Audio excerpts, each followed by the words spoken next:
चलिए आज की क्लास में हम लोग जानेंगे values of trigonometric ratios for some specific angle, जैसे कि 0 डिग्री के लिए, 30 डिग्री के लिए, 60 डिग्री के लिए, 45 डिग्री के लिए और 90 डिग्री के लिए sine theta, cos theta, tan theta, cosec theta, sec theta या फिर कॉट थीटा का क्या होता है वैल्यू। तो एक एक करके हम लोग हर एक एंगल के लिए देखेंगे। सबसे पहले हम शुरू करते हैं कि 45 डिग्री अगर होता है एंगल तो क्या होता है वैल्यू हर एक ट्रिग्नोमेट्रिक रेशियोज का। तो जहाँ तक हमने स्टार्टिंग के क्लास में बताया है कि हम लोग को यहाँ पे किस ट्रायंगल के बारे में मेन पढ़ना है, राइट एंगल ट्रायंगल के बारे में। तो हम लोग राइट एंगल ट्रायंगल से ही शुरुआत करेंगे बनाना, क्योंकि अगर बात किया जाए यहाँ पे ए बी सी एक राइट एंगल ट्रायंगल है जहाँ पे बी पे कितने डिग्री का एंगल बन रहा है, 90 डिग्री का।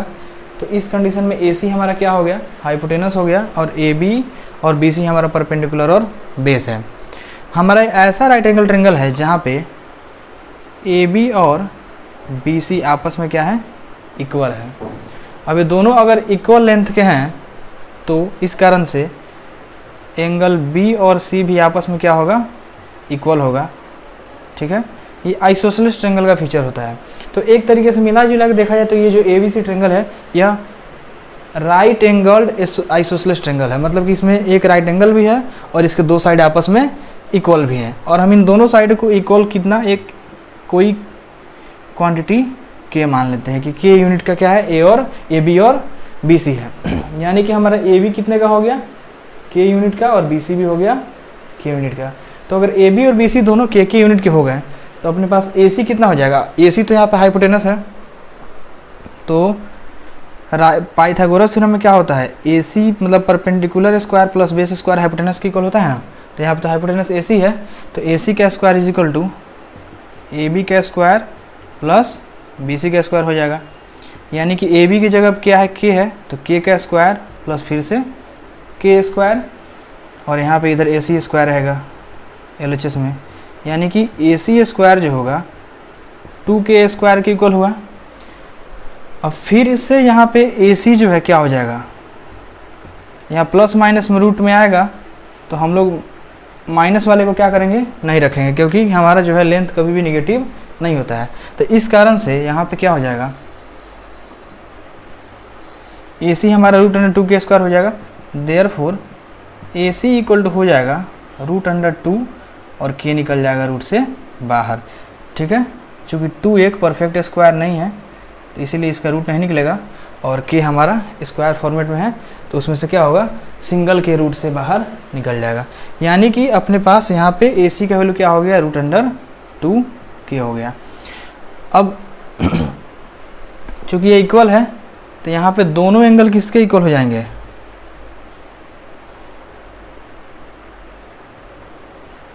आइसोसेलेस ट्रायंगल में दो साइड इक्वल तो दोनों एंगल भी इक्वल, और ये 90 है ही, यानी कि अपना यहाँ बी नहीं ए और सी होगा, ए बी के सामने की साइड सी और बी सी के सामने की साइड ए एंगल।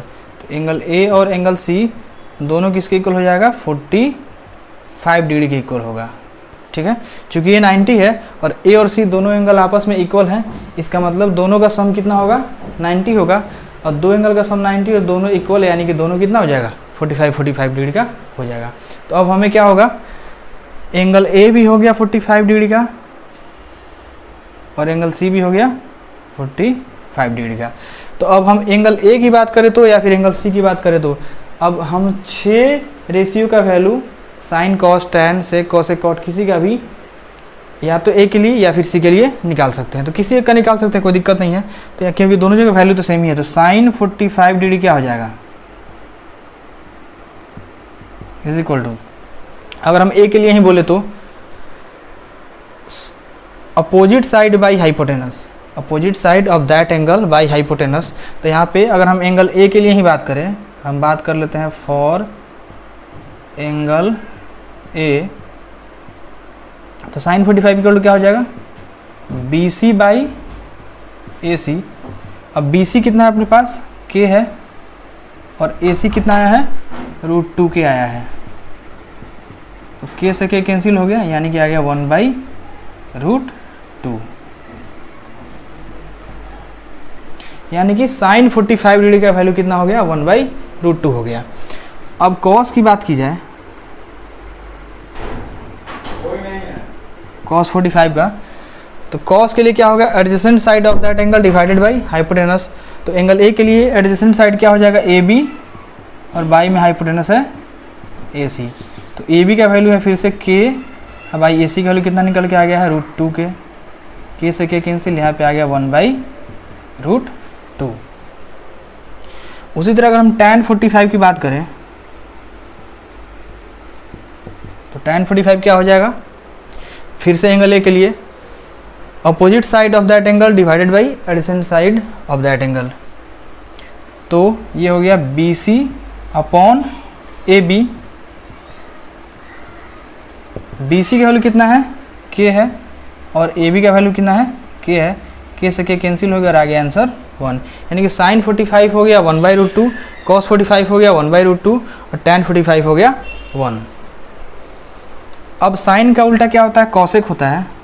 तो कॉसेक 45 की अगर बात की जाए, कॉसेक 45 के लिए अब कॉसेक का फॉर्मूला क्या होता है, hypotenuse by side opposite to that angle. तो साइन 1 के लिए हाइपोटेनस तो AC है, तो AC, और अपोजिट में क्या है, BC है, तो हो गया BC, यानी कि वही चीज़ उल्टा इसका, √2k बाई K से K कैंसिल हो कितना हो जाएगा, √2 आ गया। ठीक है, इसी तरीके से सेक 45 क्या हो जाएगा, हाइपोटेनस, यानी कि एंगल ए के लिए हाइपोटेनस क्या है, AC है, बाई एडजेसेंट साइड। तो एडजेसेंट साइड ए के लिए क्या है, AB है, तो हो गया यहाँ पे AB। तो AC का वैल्यू कितना है अपने पास, √2k, और बाई में AB का वैल्यू कितना है, AB का वैल्यू हमारे पास क्या है, K है, तो हो गया K, K से K कट के कितना आ जाएगा वैल्यू, √2। कॉट 45 की बात की जाए तो ए के लिए एडजेसेंट साइड और अपोजिट साइड ए है, तो अपोजिट बाई एडजेसेंट होता है tan के लिए, तो जस्ट उसका उल्टा क्या हो जाएगा, कॉट में, यानी एडजेसेंट बाई अपोजिट, तो हो जाएगा AB अपॉन BC। अब AB का वैल्यू क्या है अपने पास, K है, और BC का वैल्यू अपने पास क्या है, K है, K से K कट आ गया 1, यानी कि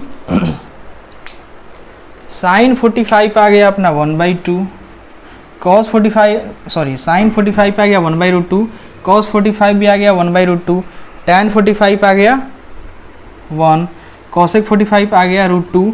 अब ये साइन का जस्ट उल्टा है, तो ये 1/√2 है, तो ये आ गया √2। सेक 45 का वैल्यू आ गया √2, ये भी कॉस 45 का उल्टा आ गया। उसी तरह tan 45 का 1 है, तो tan का उल्टा कॉट होता है, कॉट 45 का वैल्यू आ गया 1, और tan और कॉट एक दूसरे के उल्टे होते हैं, तो 1 का उल्टा क्या होगा, 1 ही होगा, तो यहाँ पे कोई दिक्कत नहीं आया। तो 45 डिग्री के लिए हमने 6 ट्रिग्नोमेट्रिक रेशियो का क्या निकाल लिया, वैल्यू निकाल लिया। ठीक है, चलिए अब आगे देखते हैं 30 डिग्री और 60 डिग्री के लिए।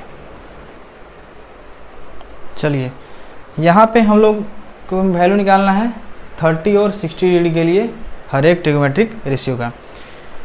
तो 30 और 60 का निकालना है, तो हम लोग क्या करें, सबसे बड़ी बात है कि अगर देखा जाए तो हमने क्या बोला कि हर एक ट्रिग्नोमेट्रिक रेशियोज का वैल्यू हम लोग किस ट्रायंगल के लिए निकाल रहे हैं, राइट एंगल के लिए। लेकिन यहाँ पे हमने क्या ट्रायंगल बनाया है, एक इक्विलेटरल ट्रायंगल बनाया है, जिसका कि हर एक साइड क्या है, K है, यानी कि यहाँ पे AB is equal to BC is equal to CA is equal to, तीनों क्या है, A है, और angle A is equal to angle B is equal to angle C है, तीनों कितना है, 60 डिग्री, क्योंकि इक्विलेटरल ट्रायंगल का हर एक एंगल कितना होता है, 60 डिग्री का होता है। चलिए तो यहाँ पे हम क्या करेंगे, एंगल A का बाइसेक्टर ड्रॉन किए हैं BC पे, जो कि D के पे आके इंटरसेक्ट किया है, और ये परपेंडिकुलर भी है, क्या है, परपेंडिकुलर है। इसका मतलब AC जो है वो AD जो है वो परपेंडिकुलर है किस पे, BC पे। ठीक है, और साथ ही साथ क्या है, अगर हम इसको एंगल 1 और इसको एंगल 2 नाम दे दे, तो एंगल 1 इक्वल टू क्या है, एंगल 2 है।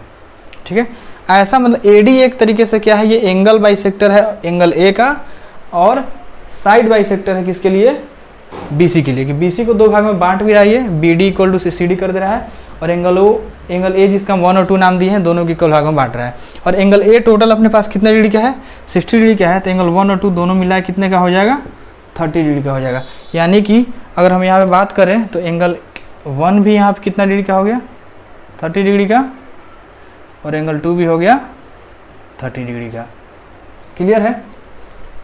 चलिए, अब एक ही ट्रेंगल में अपने पास 60 भी हो गया और 30 भी हो गया, और एक राइट एंगल ट्रेंगल ADC या फिर ABD दोनों मिल भी गया, यानी कि अपना राइट एंगल का कंसेप्ट भी बन गया है और दोनों एंगल भी एक ही ट्रेंगल के अंदर मिल गया।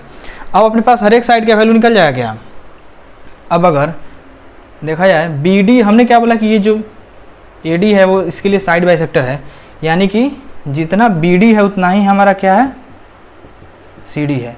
और चूंकि BC हमारा क्या है, K है, तो BD और CD दोनों मिलके दोनों क्या होगा, K/2 हो जाएगा, पक्का होगा। यानी कि ये तुम्हारा जो ये है BC जो है अपना अगर K है तो BD हो जाएगा K/2 और CD भी हो जाएगा K/2। ठीक है, तो अगर हम बात करें कोई एक अब ट्रेंगल में, क्योंकि 2 राइट एंगल ट्रेंगल अपने पास है ABD और ACD, तो अगर हम ABD का ही बात करें तो ABD में क्या है,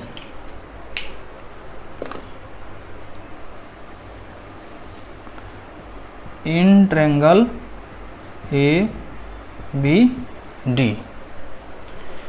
राइट एंगल कहाँ बन रहा है, D पे। अब D पे राइट एंगल बन रहा है तो इसके लिए AB क्या हो गया, हाइपोटेनस हो गया, AD अपना हो गया परपेंडिकुलर, और BD हो गया बेस।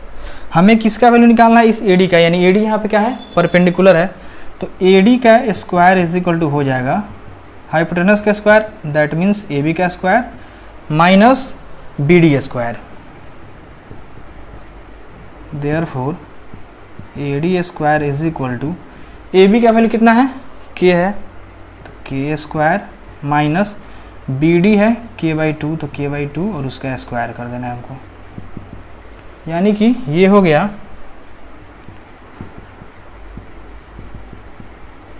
K स्क्वायर माइनस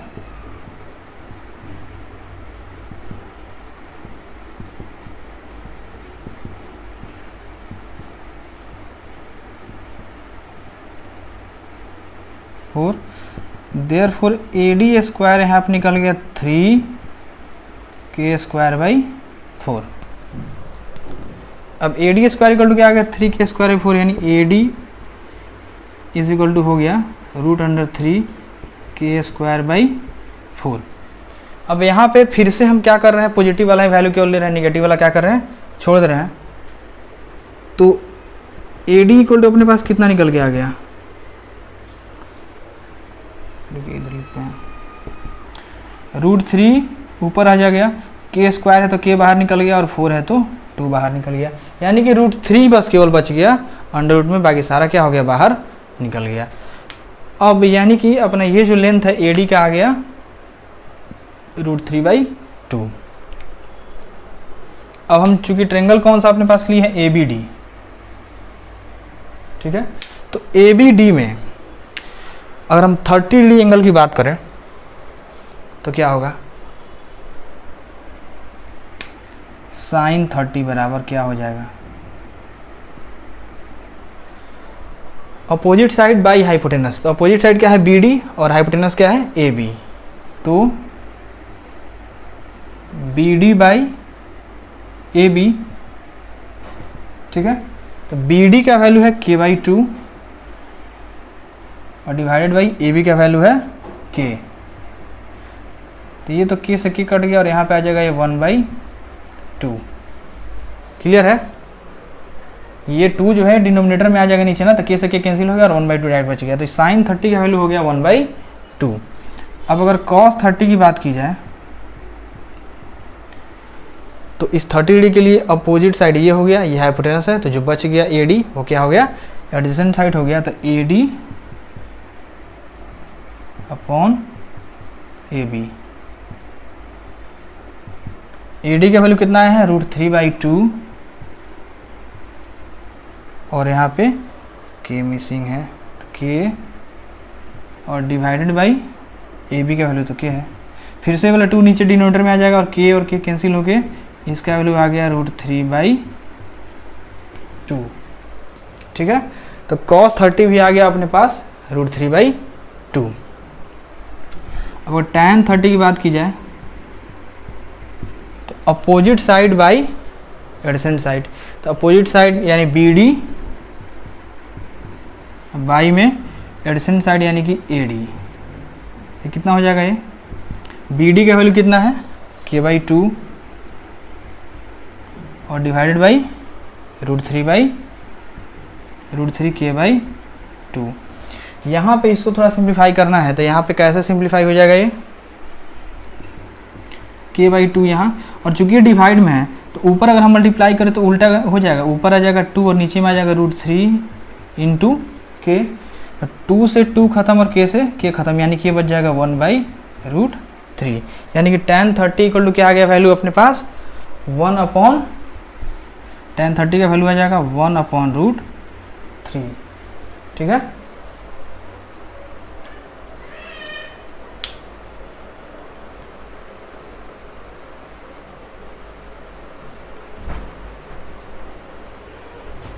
चलिए sin 30 हो गया, cos 30 हो गया, tan 30 हो गया। अब आ रहे हैं हम लोग तीनों के उल्टा, यानी sin का उल्टा क्या होता है? cosec।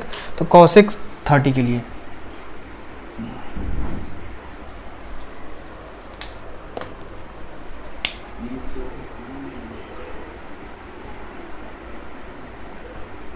cosec 30 यानी sin 30 का एकदम उल्टा। तो cosec के लिए क्या होगा? पहले हाइपोटेनस लिखाएगा और डिवाइडेड बाई एडिसेंट साइड, यानी कि AB अपॉन BD।